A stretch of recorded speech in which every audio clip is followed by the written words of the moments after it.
Andrea, thank you so much for being with us on Boardroom Buzz. Thank you so much for having me.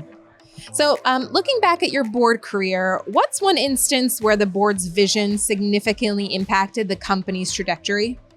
So in my case, I'm going to talk about a situation where I was reporting to a board as a general counsel. And it was a very significant moment for me in my career because we were launching PSEG Global. So we were doing business all over the world. And I was reporting to the big board, the utility board, public board. And one of the board members, who was Ray Gilmartin, who we all know and love from Merck, he asked me the question, what are you guys doing to deal with Corruption and Foreign Corrupt Practices Act all over the world? And this is 1997. So this is a long time ago. And I had started a program the year before because we had encountered corruption. And the mere fact that he had asked me that and that the board was concerned about that topic, especially because we were competing with the likes of Enron and some other shady companies at the time, the mere fact that I knew that the board had that culture of asking those questions and also caring about the reputation of the company really gave me some wings as a general counsel. And certainly our company was very appreciative of that. So while we didn't always win all of the deals that Enron won, we won them in a high integrity manner. So that was a great lesson for me, not as a board member, but for later board service.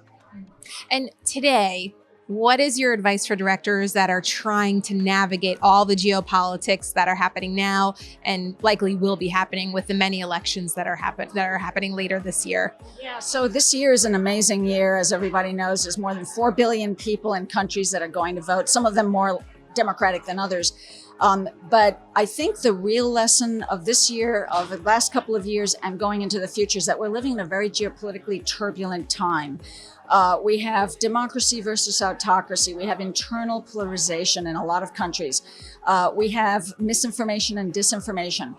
So there's a lot going on. There's a really good new book from David Sanger talking about the new Cold Wars. And it's about looking at China, Russia, and the US as a tripolar Cold War situation going forward. I don't think that's going away. I think that's going to be the new normal. With some twists and turns, and we do have several wars around the world right now. So I think board members must, it's not a nice to have, it's a must have, get experts to clue you in on what's going on geopolitically in the countries that you're involved with, and where you have supply chains as well. And also, you know, when you're looking at new board members, look at people who might have some geopolitical expertise, some expertise in understanding systems, you know, political systems and other ways of looking at how these different conflicts and geopolitical tectonic shifts may affect your business. And when you look over the next 1 to 3 years, which skills or skill sets do you think are going to be critical for boards? So I'm going to say that there's 3 things that I think are really important for boards, both from a standpoint of having board members who have some expertise in these areas, but also looking at who you bring in as consultants or experts, advisors, etc.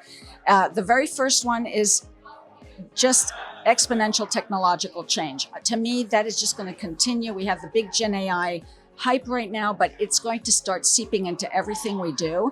And there's other exponential technologies that we need to think about. There's synthetic biology, robotics, automation, etc. So that is one strand. A second strand is climate.